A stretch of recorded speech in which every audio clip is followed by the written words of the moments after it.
kay dati pong Duterte agad inaresto? At bakit itong isang Vice President na nagbanta kay Pangulong Bongbong Marcos hindi inaresto ng NBI?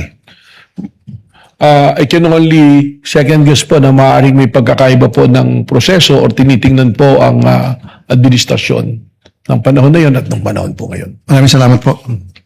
Thank you, Senator Judge Rafi Tulfo. Senator Judge Pangilinan is recognized. You may proceed with your intervention, sir. You have 2 minutes. Thank you, Mr. Presiding Officer.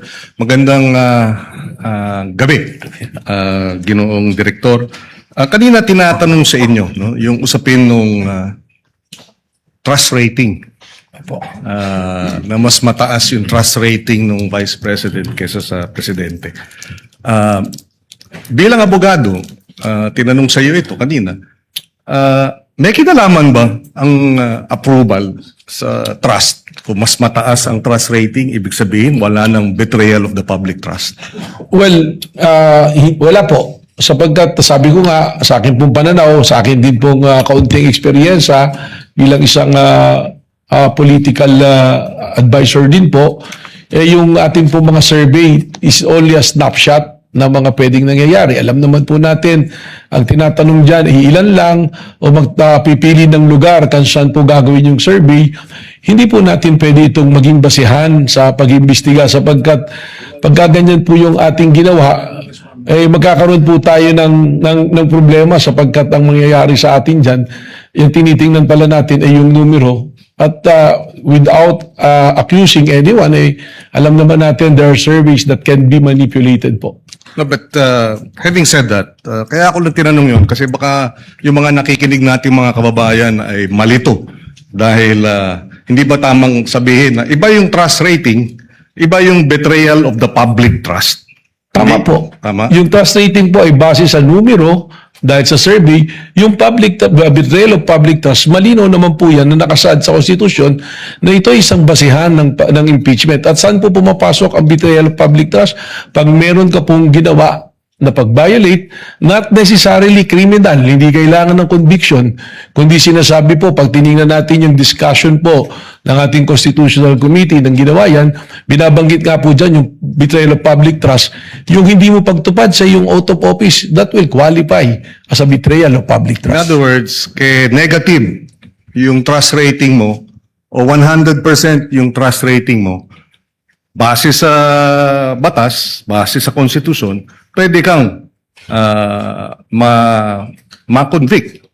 Whether negative or positive trust rating, pwede ka pa rin ma-convict o ma-acquit. Depende sa ebidensya sa usapin ng betrayal of the public trust. Tama po. Wala pong kinalaman ang survey on the trust rating, kundi kung ano po ang ebidensya na ipinasok po sa ating pong impeachment court. Maraming salamat.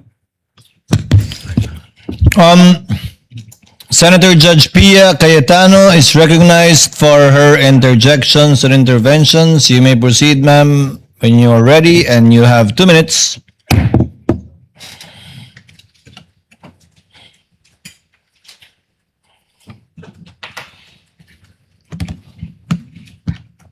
For the prosecution,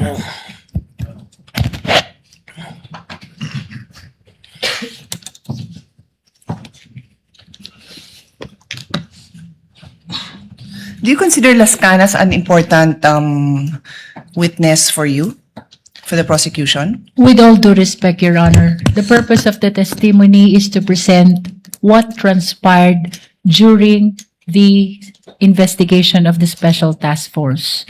As to whether or not what probative value it holds, it is not part actually of the decision of the prosecution, as what we are intending to do here is to present only what happened during the investigation of the NBI, Your Honor.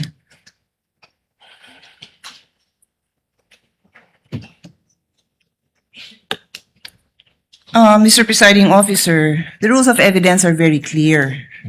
You either present a witness who provides your testimony, or you present a document. And in terms of documents, Rule 132, Section 19, says there are 2 classes of documents, public documents and private documents. Included in public documents are documents acknowledged before a notary public. Yung pinakitang document is not acknowledged by a notary public. Pwede naman din ang private documents, that's the other class. If it can be shown and authenticated in any of the following manner. The person saw the document executed or written. Nakita ba ng witness mo na sinulat yon? Nakita ba niya? Your Honor, we can... No, please answer my question. No, Your Honor. Oh, the next manner of authenticating by evidence of the genuineness of the signature or handwriting of the maker. The defense said ni walang original signature doon. Do you disagree with that? We don't, Your Honor. Okay, and the third, by other evidence showing its due execution and authenticity, did you provide? No, Your Honor. Okay, so simple lang, Mr. Presiding Officer. They're trying to prove something by showing a document that any law student, even yung mga kababayan natin na nakikinig na ngayon na ang dami ng alam sa procedure, will tell you na hindi acceptable yon. And with all due respect, katulad din nung kahapon na humingi ako ng payo sa inyo, again, I will not name names, we had a discussion in caucus na you cannot unsee what you see. You cannot unhear what you hear. So pinalabas yun. Wala akong problema na palabasin yun, pero do your job and present the proper witness and the proper documentation to do that. Do your job. I'm addressing this, Mr. Presiding Officer, to us as a body. Kasi, hindi tama yun. Magdidesisyon tayo, you warn us, pero pinabayaan natin na makita yun. Minamarkahan pa, submarkings. What's the purpose of all that? May I respond, Your Honor? Not really. I don't believe because there was I a already question. answered. I already asked you the questions, and you had a chance to respond. Yes.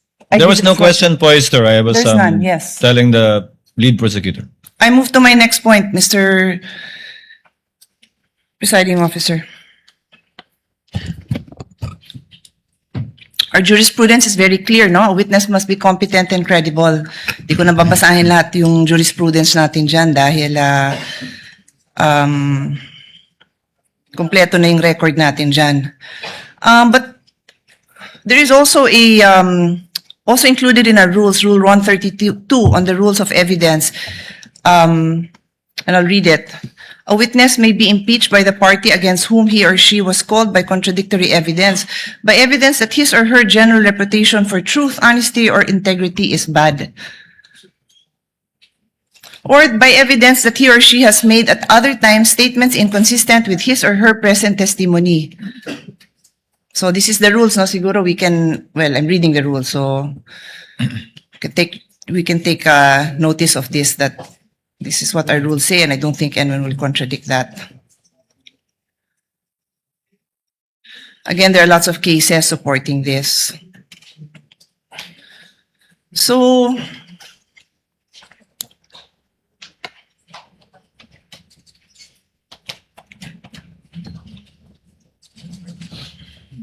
just want to point out, Mr. President, that, just looking for my notes.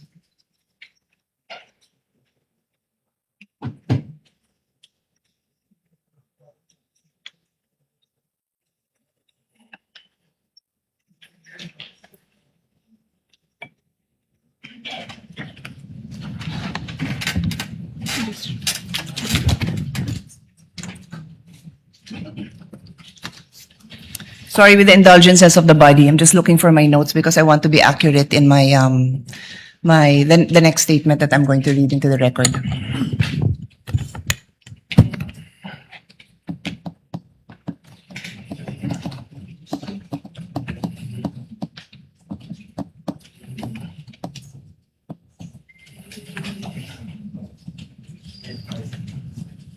If the lady cannot locate it, she may avail of her time again tomorrow, since Director Matibag and the counsel for the parties will be Pwede here naman, tomorrow. but if you give me a few more seconds, I might be able to dispose of this issue, Mr. President, Mr. Presiding Officer.